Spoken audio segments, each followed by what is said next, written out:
എറണാകുളം വാഴക്കുളം പാരിയത്തുകാവിൽ ഒഴിപ്പിക്കൽ നടപടിയുമായി വീണ്ടും അഭിഭാഷക കമ്മീഷൻ. 13ാം തവണയാണ് അഭിഭാഷക കമ്മീഷൻ അഡ്വക്കേറ്റ് ജയപാൽ ഒഴിപ്പിക്കൽ നടപടിയുമായി എത്തുന്നത്.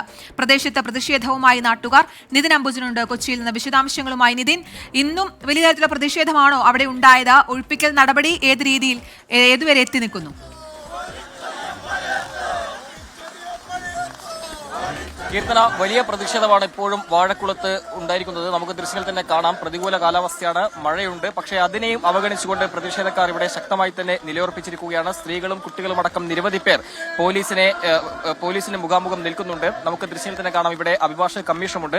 ഒരു കാരണവശാലും അഭിഭാഷക കമ്മീഷനെ ഈ കോളനിക്കകത്ത് കയറ്റില്ല എന്നാണ് ഇപ്പോൾ നാട്ടുകാർ ഒന്നടങ്കം പറയുന്നത്. ഇവിടുത്തെ താമസക്കാരെ കൂടാതെ പ്രാദേശിക CPM നേതാക്കളടക്കം ഇവിടെയുണ്ട്. നേരത്തെ തന്നെ CPMന്റെ പിന്തുണ ഈ സമരത്തിന് ഉണ്ടായിരുന്നു. ഇത് 13ാം തവണയാണ് അഭിഭാഷക കമ്മീഷൻ ഈ ഒഴിപ്പിക്കൽ നടപടിയുമായി ഇവിടെ വരുന്നത്. പക്ഷേ കഴിഞ്ഞ പോലത്തെ സാഹചര്യമല്ല ഇത്തവണ എന്നത് ശ്രദ്ധേയമാണ്. നമുക്കറിയാം, സുപ്രീം കോടതിയിൽ നിന്ന് ഒരു ആശ്വാസ ഉത്തരവ് ഉണ്ടാകുമെന്ന് ഈ കോളനി താമസക്കാർ പ്രതീക്ഷിച്ചിരുന്നു. പക്ഷേ അവിടെയും തിരിച്ചടിയാണ് ഉണ്ടായത്. ആ ഒരു സാഹചര്യത്തിൽ എന്തായാലും അഭിഭാഷക കമ്മീഷൻ ഇന്ന് സ്വീകരിക്കുന്ന നിലപാട് നിർണായകമാകും. നേരത്തെ കഴിഞ്ഞ ദിവസങ്ങളടക്കം അഭിഭാഷക കമ്മീഷൻ കോടതിയെ ധരിപ്പിച്ചിരുന്നു. അതായത് പോലീസിന്റെ ഭാഗത്തും കൃത്യമായ ഒരു സുരക്ഷ ഈ വിഷയത്തിൽ ലഭിക്കുന്നില്ല എന്ന് സൂചിപ്പിച്ചിരുന്നു. പക്ഷേ അതിനുശേഷം കോടതി അടക്കം ഈ വിഷയത്തിൽ ഇടപെട്ടുകൊണ്ട് ഈ ഒഴിപ്പിക്കൽ നടപടിയെ മുന്നോട്ട് പോകണം എന്നാണ് ആവശ്യപ്പെടുന്നത്. എന്തായാലും ഗോ ബാക്ക് വിളികളുമായി പ്രതിഷേധക്കാർ നിലയുറപ്പിച്ചിരിക്കുകയാണ്. നേരത്തെ സൂചിപ്പിച്ചു, ഇവിടെ ഇപ്പോൾ മഴ അനുഭവപ്പെടുന്നുണ്ട്. അതുകൊണ്ട് തന്നെ അഭിഭാഷക കമ്മീഷൻ ഇപ്പോൾ ഇവിടെ നിന്ന് അല്പം ഒന്ന് മാറി നിന്നിട്ടാണുള്ളത്. എന്തായാലും പ്രതിഷേധക്കാർ ഇവിടെ ഈ അഭിഭാഷക കമ്മീഷൻ ഇവിടെ ഈ സ്ഥലത്തുനിന്ന് പോകും വരെ പ്രതിഷേധം തുടരുമെന്നാണ് വ്യക്തമാക്കിയിരിക്കുന്നത്. എന്തായാലും നമുക്കറിയാം, 8 കുടുംബങ്ങളാണ് ഈ ഒരു ആശങ്കയുമായി ബന്ധപ്പെട്ട് ഇവിടെ നേരത്തെ തന്നെ പ്രതിഷേധവുമായി രംഗത്ത് വന്നത്. 2.5 ഏക്കർ ഭൂമിയെ ചൊല്ലിയാണ് ഇവിടെ തർക്കം നിലനിൽക്കുന്നത്.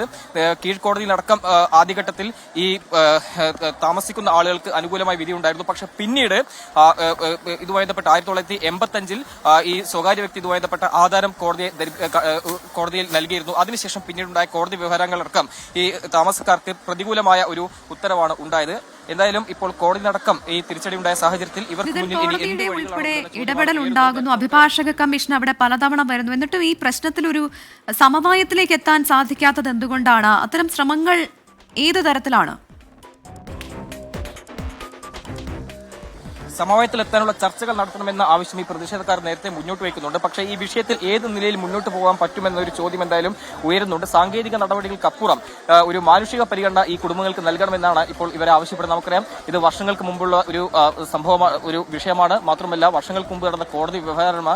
ആ ഒരു സാഹചര്യത്തിൽ ഇവർക്ക് കോടതിയിൽ തിരിച്ചടിയേണ്ട ഒരു പശ്ചാത്തലത്തിൽ ഈ കുടുംബങ്ങളെ ഇവിടുന്ന് ഒഴിപ്പിക്കാതെ ഏത് നിലയിൽ ഈ പ്രശ്നം പരിഹരിക്കാൻ പറ്റുമെന്ന ചോദ്യം ഉയരുന്നുണ്ട്. എന്തായാലും അതിലടക്കം ഇനി സർക്കാരാണ് മറുപടി പറയേണ്ടത്. എന്തായാലും അഭിഭാഷക കമ്മീഷൻ ഇപ്പോൾ ഈ സ്ഥലത്തു നിന്നും മാറിയിട്ടുണ്ട്. പോലീസും ഇവിടെ തന്നെ നിലയുറപ്പിച്ചിരിക്കുകയാണ്.